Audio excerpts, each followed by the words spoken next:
ఇవాళ ఏం చెప్తారా పిల్లలు మీరు?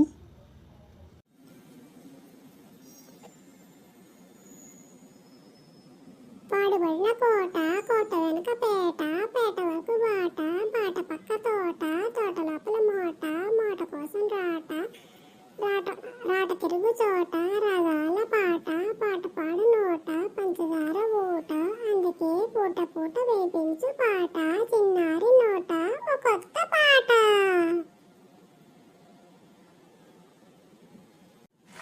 ఇప్పుడు నేను చెప్తా. చుట్టాల సురభి బొట్న వేలు, కొండేలు కొరవి చూపుడు వేలు, పుట్టు సన్యాసి మధ్య వేలు, ఉంగరాల భోగి ఉంగరపు వేలు, పెళ్ళికి పెద్ద చిటికెన వేలు, తిందాం తిందాం ఒక వేలు, ఎట్లా తిందాం ఒక వేలు, అప్పు చేసి తిందాం